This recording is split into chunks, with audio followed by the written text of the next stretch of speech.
Bum bum bum bum bum bum bum bum bum bum bum bum. Put your phones on silent. You know what time it is. Yeah, yeah, you do. It's time for the evening simultaneous swaddle. That's where you get your blanket on. Oh yeah, feels comfortable, calms you down from these stressful times. It's a way to get off the news. I'm trying to wean you off the news so that you can slip into a comfortable, great night's sleep. And you know you're addicted. You're addicted to it because your days are better. All right.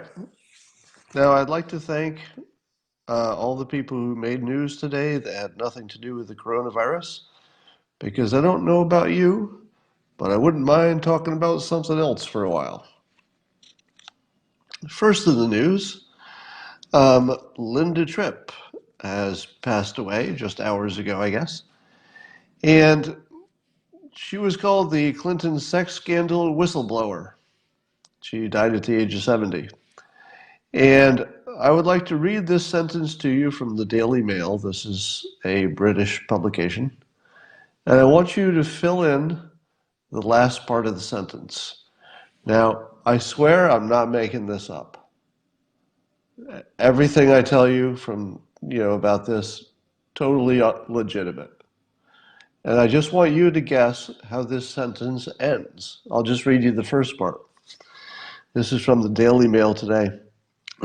Quote, Linda Tripp's secret conversations with Monica Lewinsky led to the impeachment of Bill Clinton in 1998 after she blew the...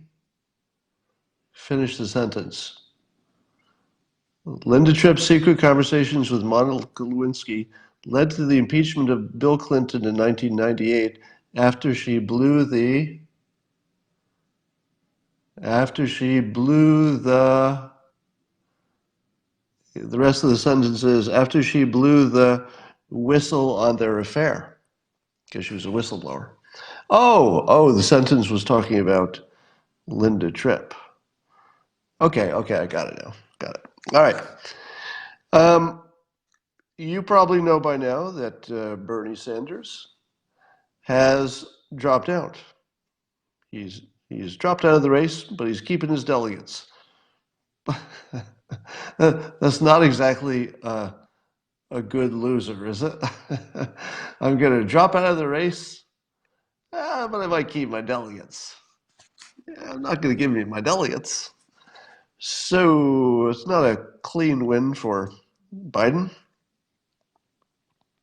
And of course, by now you've all seen the President Trump quote.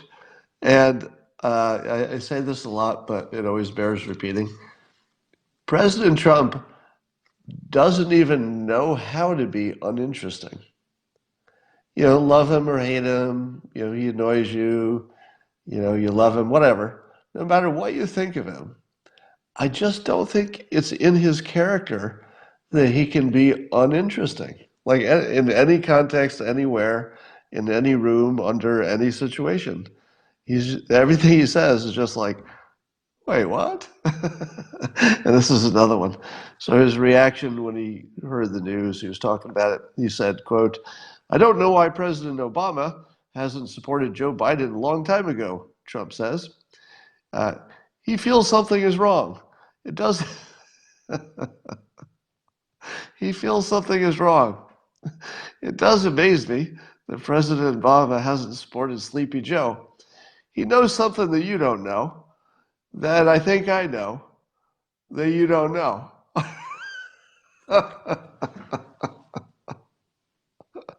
Now, you have to admit,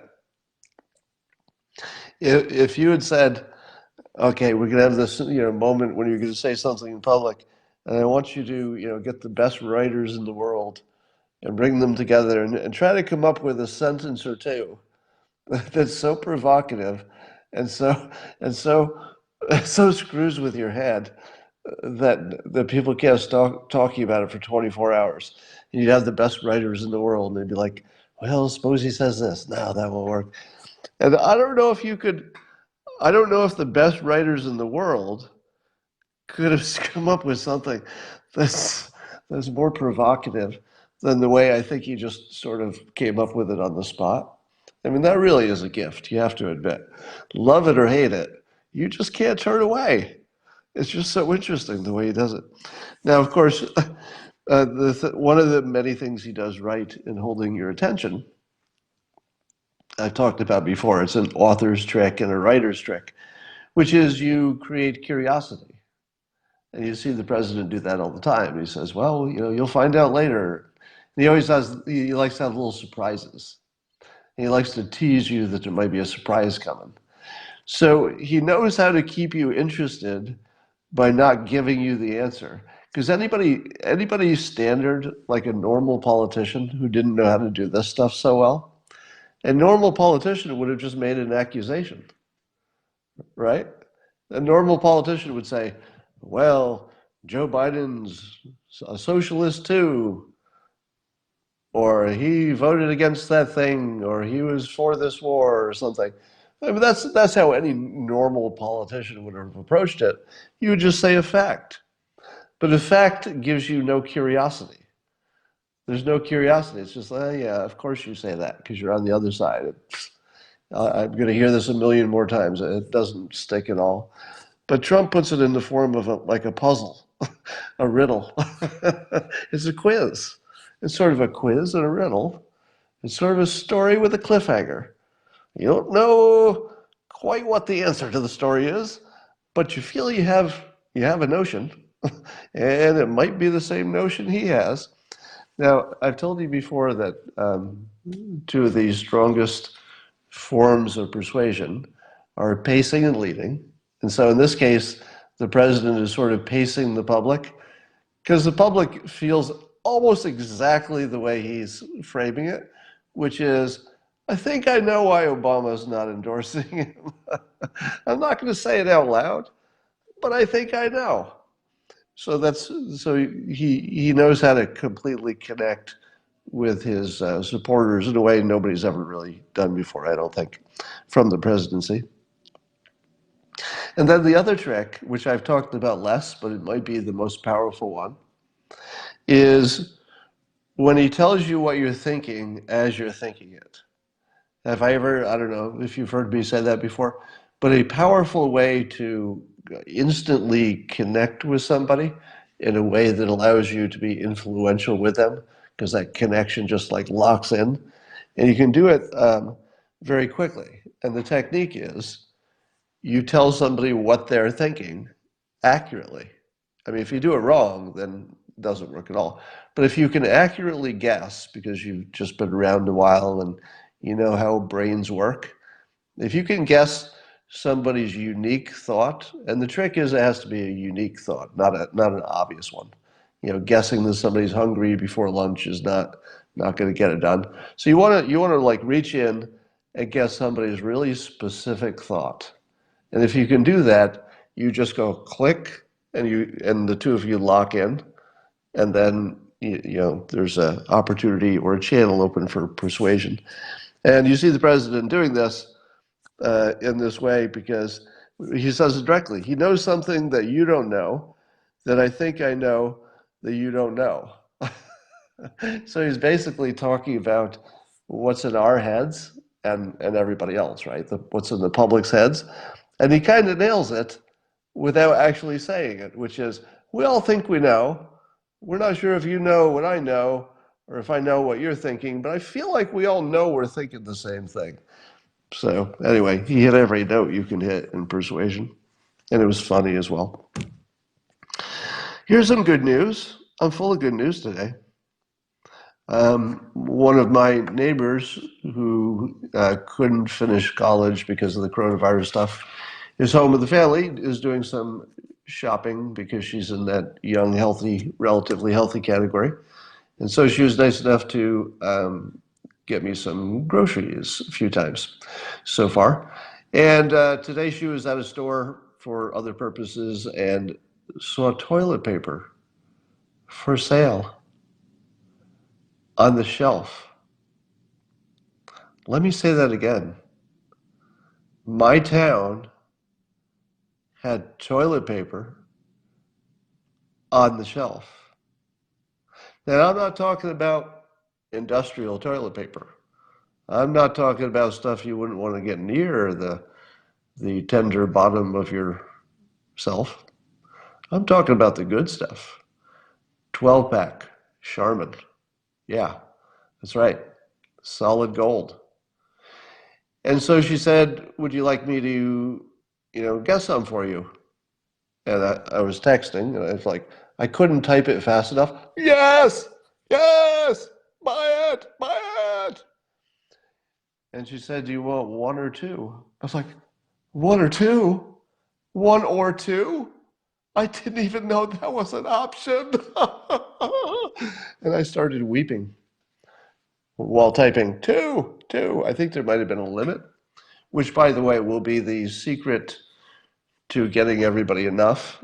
Is if the big box stores, when they do get new supply in, and it looks like it's happening, if they limit, two per customer or something like that. So I think that's what's going to happen. Now, let's talk about predictions. How many of you remember when I predicted when the toilet paper supply would start to replenish? I said it would be about a month from the first day that your stores got empty shelves. And I did like a back of an envelope calculation to, guesstimate the average of how much people hoarded. But then you have to calculate in that people are home more, so they're using more stuff at home. And then calculate in that the businesses probably were working double time to produce more. So calculating all that in, I think I said about a month from the time that your shelves first emptied. How close did I get? In my town, I think I nailed it, right? I think, well, you don't know, but about a month from the last moment that you could buy these products in my town is today, I think. It's just about a month. So that was just a back of the envelope calculation, but looks like that's going to come through. We have to wait and see if. Let me know. Let me know if any of you have experienced that yet. All right. Let's see. This, one thing that this coronavirus situation has done, and I think after it's over, there are going to be all these unintended benefits that are really going to rack up. And one of the interesting things about it is it created this little test lab where there were lots of ambiguous situations that people in public were competing, in a sense, people were competing to have the best take on it and the most accurate interpretations, the best predictions. And so there are lots of like elements and parts of the story of the coronavirus pandemic, but in each of those little sub stories, in each of those little subplots, there are people like me, people in public, pundits and famous people and politicians and celebrities, making all kinds of predictions and statements about them. And so, in a very condensed period, like we've never seen before, we got to see people's minds at work in public. And then we fairly quickly got to see who was more right than other people. Somebody says your polyps sound bad today. You're right. The last few days, I can feel that there's some difference. So you're right. Anyway, so I think one of the good things that comes out of this is you're going to find out who's good at this stuff. And I'm going to tell you a little bit more about my predictions so you can see how I stack up with the public predictions. All right. So there's a prediction from the experts that say the U.S. will reach its peak use of resources that most will need on around Saturday, which is pretty close, right? It's the weekend. And I don't see the task force being panicked. It looks like they figured it out. Like we found enough, we moved enough around, we flattened the curve enough. They were pushing on it from every direction, from finding new ones to figuring out, how how to retrofit things, to quickly building new ways to build them and everything. But it's beginning to look like we're going to get past the peak of it without the grotesque shortages that would kill people from their lack. Now, I just saw a message just before I got on from somebody who said in a particular hospital that they were reusing stuff and may have caused infections, and maybe somebody actually could have died from that. It's hard to know exactly what caused what in these situations. But if you were to look at it overall, there's no doubt there were individual bad situations, but if you were to look at it overall, it kind of looks like we got it done. I mean, it's still too early, but it's starting to look like Team Humans and Team America specifically, it's kind of starting to look like we got it done, which would be spectacular. Now, of course, the skeptics will say it was all a big hoax and there was nothing to do. So the reason that you did so well is that there was no problem in the first place. And we'll never be able to solve those two different movies that'll play forever. Um, but here's the way I'd put it. Can it be said, let's say things go the way the optimist would like them to go. We get through Saturday and we don't run out. And then, even though the problem is going to continue for weeks, we get on top of the supply problem and we basically, give or take a few special cases, basically we just don't run out of stuff from this point on. Could it be said, if you think about yourself in the future and you're looking back at it, you're a historian, could it be said that we were unprepared? Now, your first thought is, hell yes, we were unprepared, because we had to scramble so hard to get all these things. But let me just put this thought in your head. That would make sense if you had only one big problem. If you had one big risk, you should be really prepared specifically and in the most maximum way for that one risk. But what if you live in a world in which you have untold potential risks? Everything from pandemics to asteroids to unexpected wars to EMF bombs to who knows what, revolutions, mass psychosis, global warming. You pick your emergency. I would contend that what it means to be prepared in a world of tremendous uncertainty and a variety of dangers to which you could not possibly prepare for all of them, that what it means to be prepared is to have systems in place that are very flexible and adaptable. And when a new threat comes in, which is always going to be different from the last one, your next threat is never quite like the last one. This virus isn't like the other ones exactly.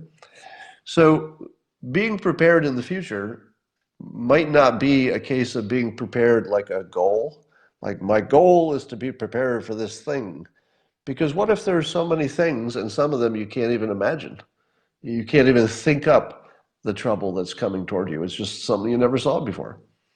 In that case, and I think that does describe the future, in that case, isn't your best form of preparation a tremendous ability to communicate, incredible colleges and education system to produce the kinds of scientists and researchers and doctors that you need for a variety of situations? We have these systems for governing that apparently were up to the task in terms of the fact that we knew who was in charge. Okay, Mr. President. He immediately used his powers to create a team. That team used the powers of emergency and the influence of the president's office and all that, the military, everything. All of these systems, it's like systems on top of systems on top of systems. And how'd they do? Well, our biggest problem is that we're sort of ossified with all these regulations and red tape. If our system could not immediately self-correct and cut through the red tape when an emergency required, then I would say you're not prepared. But what if your system is so flexible that the moment there's a need, oh, we got to get rid of all these regulations. They made sense before, in a luxury time they made sense. But right now we just got to get rid of them. If you could just slice through them, which I think is what the administration did. It looked to me like the administration just sliced through regulations everywhere they saw them, like a samurai. Woof, woof, woof. So were we prepared to get rid of regulations? Yes, yes. We had a system in place that quite efficiently identified and then removed obstacles. We also had the internet. I would say that the contribution of just individuals as they communicated on the internet, and even the leadership that was shown on the internet. I'm talking about the Mark Cubans, etc. The people who just stepped up and added something useful. And there were a lot of ideas and connections and buyers and sellers finding each other and ideas that needed to be fleshed out with more people. So the internet is this amazing system. And in my opinion, specifically Twitter. I'm a little biased, but I think Twitter is sort of the brain of civilization. And because it exists, all the best ideas could sort of find the right place and get filtered in a way that we could have never done before, prior to Twitter. So if you look at everything from our political systems, even our financial systems, the fact that we have such a mature, banking system and that Mnuchin could go in there and he had a full toolbox. Mnuchin had a full toolbox. What tool did Mnuchin want to use that was not available to him? None, right? Maybe you can think of one, but I can't. Because the economy of the United States was robust, Mnuchin goes in there and says, "All right, it's an emergency. I've got to push the buttons for emergencies," and all the buttons are there. They're all there because we weren't already in a depression because we had good systems. So I would say that we're probably, it's human nature that you beat yourself up for your mistakes and you don't give yourself enough credit for the things you do well. But I think where we're heading with this, if we do get past the peak without running out of stuff, and I'm optimistic now, I think we really have to pat ourselves on the back. And I'm talking about humanity in general. Because there are a whole bunch of systems that really delivered, that they adapted. The systems themselves were almost like living creatures because none of the systems were on day one adapted to the task. But, let's just take one example. Twitter is not adapted to the task on day one, but it takes 10 seconds for a hashtag to appear, and suddenly Twitter is morphing into exactly the tool for this disease. It's almost like you could think of creating a hashtag in Twitter is almost like an antibody or a white blood cell. Because let's say the body human is attacked. So something about humanity is attacked, whether it's a pandemic or something else. What's the first thing we do? When humanity is attacked, the first thing we do is somebody makes a hashtag, right? The hashtag then attracts all the attention and it trends, and then people know where to go, and then it connects everybody. And then all of the resources of the world, all the different systems start spinning up because of this little hashtag. So this hashtag is like the antibodies that get formed on Twitter, and they start spreading on Twitter, which connects all the systems and pushes them into operation, and then people can find each other and make connections. They know what's important and what's not. Imagine if you had to depend on just the news. Yeah, imagine this pandemic came and there was no social media, and you just had to depend on the news. That's scary, isn't it? That's really scary. So the thing that's sort of invisible to you is the stuff that happens gradually. And what's happened gradually is most of us have sort of grown up with this evolving internet world. So you lose track of how different it is from, any time before that. And one of the differences, it's almost alive. As soon as the problem was identified, it turned into a hashtag. It reformed Twitter in real time and created like this little brain of society that was focused on this one problem. Then all the systems were activated, and each of them morphed into a new system. Every system, think about it. Every system in the world, probably, every system in the world just morphed into a new system in just days while we watched because we needed it. Most incredible thing you've ever seen in your life. I hope that we all remember it in the way that we should. Let me give you some of my most unlikely predictions. You've heard these before, but if there's anybody new, it's always good context. So I've been saying for years that you should make predictions in public, and then you can see if you're good at it, because people will remind you if you missed it, and if you do, you should tell people you got it right. So here are my most unlikely predictions. Well, of course, I famously predicted that Trump would win in 2015, so that sort of put me on the map for predicting stuff.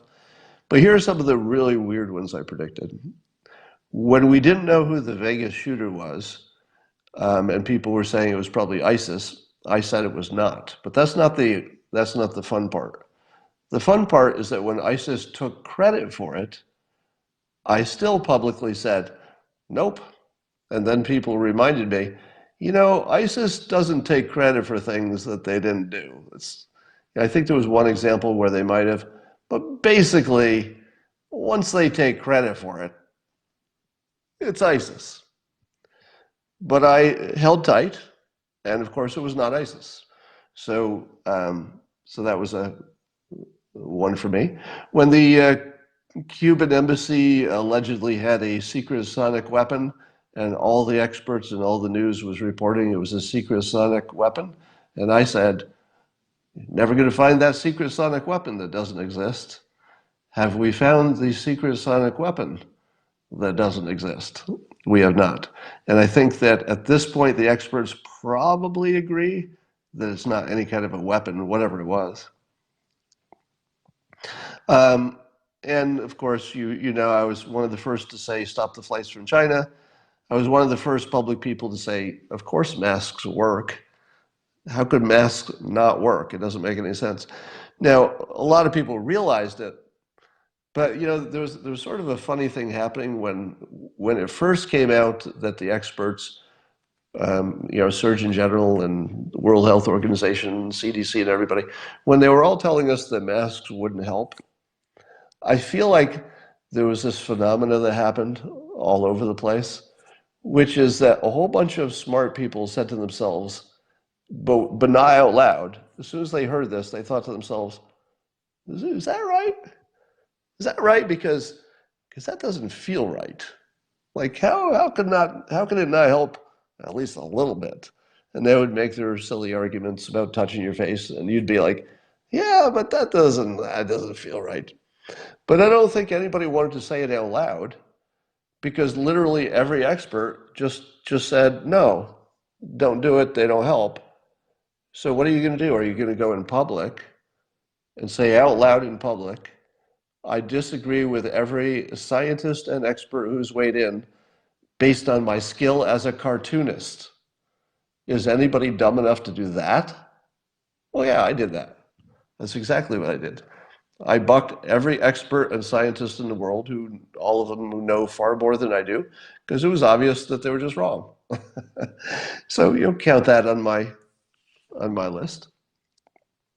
I think, by the way, I made it easier for other people to say it in public, because when the first idiot goes and doesn't get killed, you go, oh well, the first idiot didn't get killed, maybe I can go too.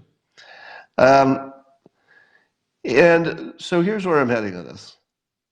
Oh, and I also predicted that splitting ventilators would be a thing. And as of today, the Surgeon General just put out some guidance that said it's a last resort, but it's an approved last resort, which makes sense, right? If you had any other way to do it, you wouldn't do it that way. And then here's another one. So my public estimate for the final death toll will probably be well off of the actual number, but maybe the closest one in the country. So I might have the closest estimate while still being off a bit. So mine was under 5,000 net, meaning after you saved people who didn't get in car accidents for 2 months, count them in, etc. Counting everything in, that would be closer to 5,000, that we would do such a good job. It looks like the official estimates are 60,000 as of today, but that's gross. So if you just netted out the ones that were saved, it's probably going to be half of that. So somewhere in the neighborhood of 30,000 would be effectively the predicted net. My guess was 5,000. I think the 30,000 is probably going to come down a little bit. So if the experts were saying 100 or 200,000 and maybe a million, and I said 5,000, and it comes down to net 15,000 or something, I'm going to say I had the best prediction. We'll see. But here's the weirdest one. Oh, and let me do a little fact checking with you, because you know how it's easy to have selective memory. It's really easy to have selective memory and like imagine that you predicted things you didn't predict. So I need your help on this. Who in the public who talks about politics, what public person said before I did that Biden was mentally incapable? Do you remember anybody saying it in public, like actually saying, "Oh, I'm watching this and it looks like his brain is not functioning"? Did anybody say that you heard before I did? Somebody says everyone. Well, everyone has said it since. Yeah, everyone said it since, but I might have been the first one to say it publicly. Maybe Mike Cernovich. Um, yeah, I mean, so I'm not going to claim that I said that first, but I was among the first. And wouldn't you say that a year ago it wasn't as obvious, but now everybody can see it? So I would say that everybody who is on record as having said, a year ago I was kind of calling this out already, all those people are right. Yeah, Tucker was on it early, for example. But my weirdest prediction is, and I tweeted it today, and I know you're never supposed to reveal a private conversation you have with the president, but this is a special case, and I'm only revealing this one little nugget because it's fun and because the president wouldn't mind. And it was that when he invited me to the Oval Office to chat in 2018. So this is August 2018. So just think about how long ago this was. It's August 2018. And he asked me my prediction for who would get the nomination. And I said Kamala Harris. And he said Joe Biden. So in August of 2018, President Trump called and I think we can assume that Biden will get the nomination unless he falls apart. But Trump called it. He called it correctly, confidently. He was pretty confident about it. And he called it in August of 2018. That's pretty good, right? I have to say. Now, my prediction seemed to be going poorly when Kamala Harris suspended her campaign. So you might say to yourself, well, Scott, after ISIS has taken credit, that's when you can say you're wrong. Oh, no, that's not how I roll. I don't care if ISIS took credit. I'm still going to say it wasn't ISIS, as with the Vegas shooter. And just because Kamala Harris stopped running for president, that didn't mean she wasn't going to get the nomination. No, if you recall, I was quite insistent that my prediction would stand. Now, as of today, the news is reporting that he's hinting so strongly that he's going to pick her as vice president, that at this point it might be surprising if he didn't. Because he's just sort of talking about her in a way that makes you think he's not doing a good job of hiding his intentions. Now, let me say as clearly as possible, it's not a done deal. Because first of all, I'm not even sure that Biden gets to pick his own vice president at this point. I feel like the deep state is just going to assign him a vice president so that the usual people are in charge once he gets in office, or let's say even he has to drop out before he gets in office. The vice president would be the obvious one to take over the top of the ticket. So, if Kamala Harris is the one who is picked, I would say we're no more than 60% likely at this point, if I had to put the odds on it. But it's still my prediction. She would become the vice presidential pick for a candidate that even the Democrats realize is not capable to hold the job. And even Biden has suggested that he knows it too, because he's talked about getting somebody younger for the obvious reason. And it feels as though, unless something changes, it feels like the obvious path of this is that for all practical purposes, Kamala Harris will be the nominee, whether officially or not. In a practical matter, I think people will be voting for the vice president. So, would you say my prediction of Kamala Harris as the nominee would be wrong? Under these circumstances, if she were the vice presidential pick? Well, my critics will say, yes, it's wrong. And I will, of course, say, yeah, it's technically wrong. It's technically wrong. And somebody says, you are out of touch. Guess what happens to people who say, you are out of touch? They become out of touch. No, you're out of touch. No, you're out of touch. Again, the rule is you can disagree with anything I say. You just can't say something about me. Don't say I'm out of touch. Just tell me what I don't know. That works too. All right, somebody's saying yes, still wrong. Now, if I didn't know what you meant by that, I'd probably block you for that, but I know what you mean. So I see a lot of you who are rejecting the prediction. So just remember this when you come back to mock me. Should I be wrong? Should I be wrong? I will look you in the camera and I will admit I was wrong. You don't have to remind me, right? You don't have to remind me. I'll admit it. And I promise you I will admit it if she does not get the vice presidential nod. All right. Let's see. Here's well, I kind of said this before, but I feel like when this is over, whenever that happens, I feel like we're going to be proud.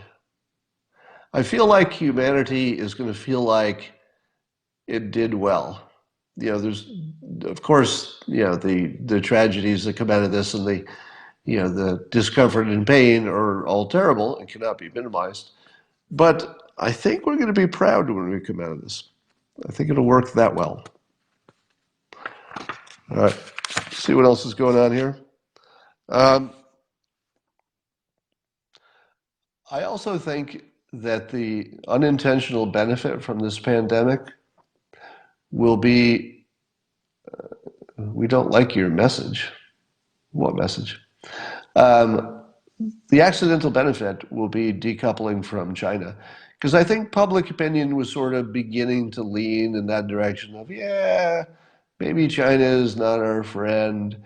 But I think the pandemic changed people's emotional feeling about China and the whole relationship.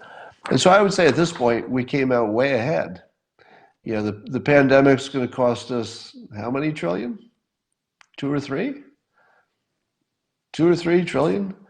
But I think we still come out ahead in the long run if we cut the cord with China and bring our stuff home, I think we could make up 3 trillion. Because remember, what's the full economy?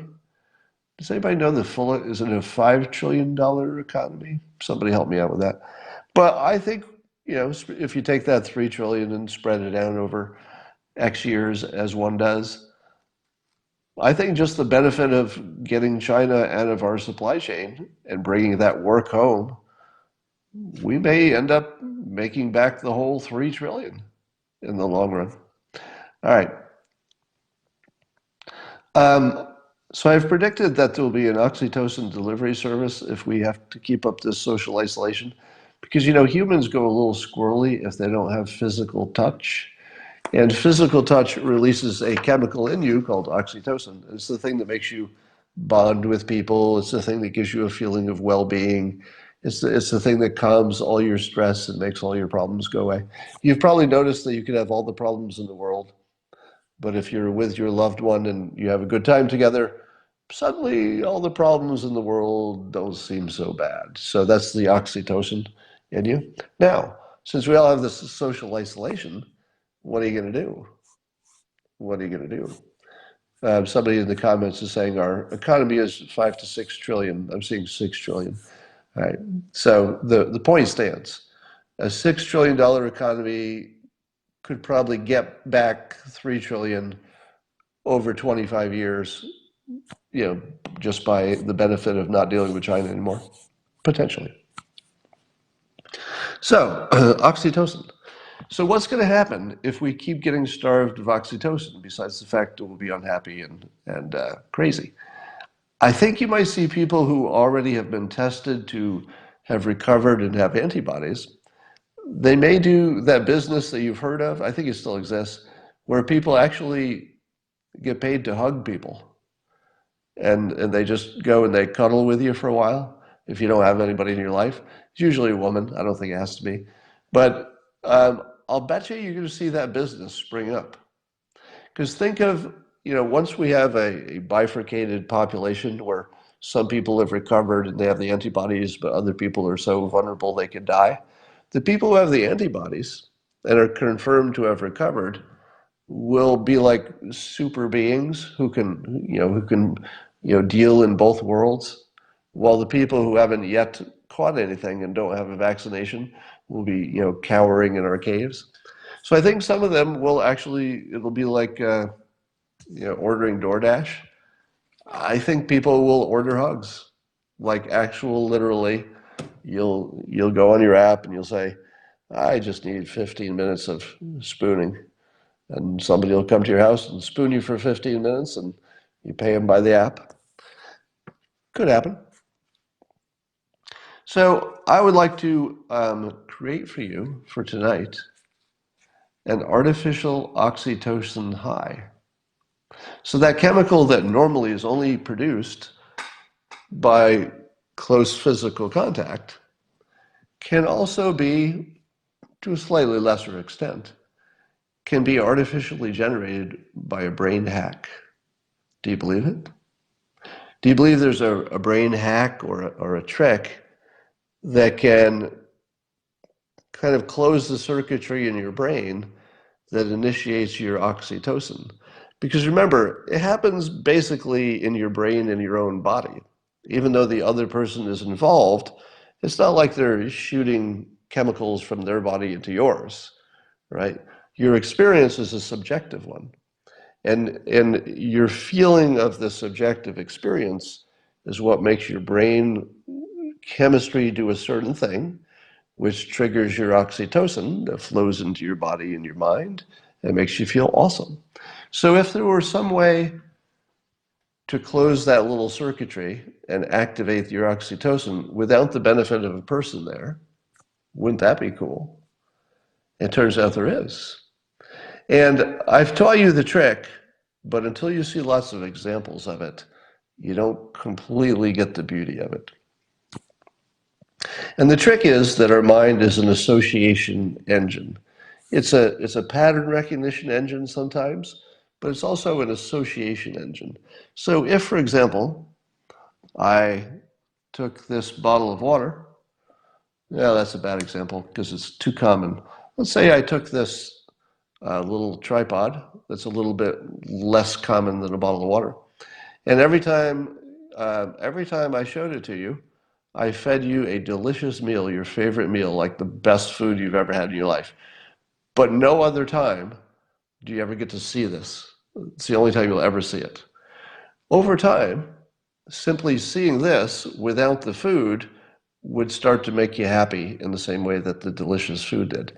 So your brain just automatically pairs things whether you like it or not. Now, you knew this, of course, because that's the whole concept behind you hear a song that was your song when you were in a relationship and it makes you sad because it reminds you of that, right? So you know that songs can trigger a relationship. And you know that lots of other things can trigger these associations. So if you would like to get a little oxytocin, and who wouldn't, here's what you need to do. The first thing you need to do is reproduce some of the physicality. That's what this blanket's for. This blanket is chosen scientifically, sort of, meaning that it's just the right feeling and softness. Because when I have it on me, I get a feeling of softness and a little bit surrounded. It's actually sort of hugging me. Now, if you think that being hugged by a soft blanket is so completely different than being hugged by a human being, well, of course it is, but it's not that different because your body is an association machine. And when you associate the feeling of, wow, that is soft and warm and feels good on my body, it's going to trigger some of the same chemistry and mental processes, and just by memory and association of the real thing. So some of it's physical. There were tests of little monkey babies that didn't have mothers, and if they gave them a warm water bottle, they actually were pretty happy because just the physical warm water bottle felt sort of like a person, felt sort of like a mommy. So reproduce the physical comfort of a human hug. So you might want to get, you might want to be near the fireplace. If you have a pet who's good at snuggling, well, put on a blanket, sit by the fireplace, get on your comfortable rug, spoon with your bigger old dog or your cat on your chest. And these feelings are similar enough to things that you feel when you're with a real person that it can trigger them, at least partially.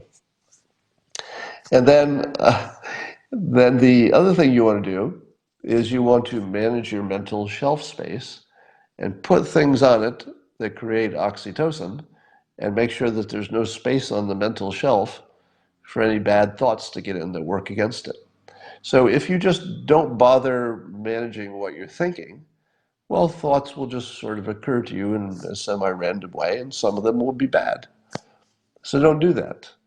So once you're in your soft, comfortable, warm place, hugging your cat or dog or whatever you're doing, this assumes you don't actually have a human that you can be hugging, then close your eyes and think about the person you most would want to hug. Put yourself in the situation. Now, here's the trick. Run through all five senses in order. Say to yourself, okay, I can visualize what that looks like. That's your eyes. I can smell it, the perfume, the scent. I can feel it in your imagination, but you're also feeling your soft blanket, the fire, your pet perhaps. Maybe you've got a body pillow. By the way, if you haven't tried a body pillow, you should, because it's almost disturbing how good it feels. So if you have one, try that. So imagine, if you will, and fill up your mental space with just thoughts where you cycle through all of your sensations, your hearing, your touch, your scent, your taste, if it makes sense. If there's something that you often would eat or taste with this person. So you just run through it and you make sure that you're concentrating as much as possible on the thought of what it feels like to be with that one you would most like to cuddle. It works best if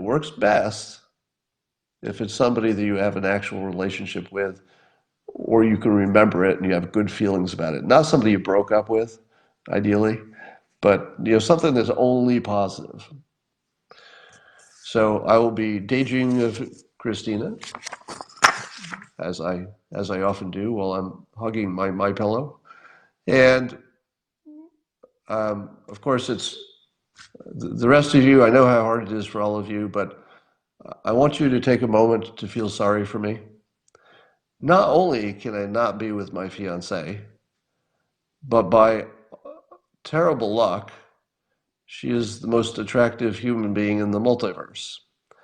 Now, it'd probably be easier not to see her if she were not so darn lovely.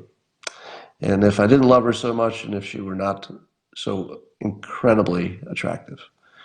But that's my personal hell. But I do get to spend time with you. That's not nothing. And tonight, when you go drifting off, you're going to remember the oxytocin trick, and you're going to feel almost like a tingle. You're going to feel, some of you, not all of you, and not all the time, but some of you are going to feel it when you get in the zone, and you can feel the warmth, and you're just comfortable, and you're thinking about that person you most want to hug, and you feel like a little tingle. It'll be like a little, almost like a blush that comes across some part of your body. It could be different. Everybody's a little different. So you might feel it sort of in your head or your neck. You might have a little tingle on your arms. But that's how you know you're in the zone. And tonight, you could have one of the best sleeps of your life. And you wake up feeling a little bit better than normal. You might not know why, but it's a little thing called oxytocin.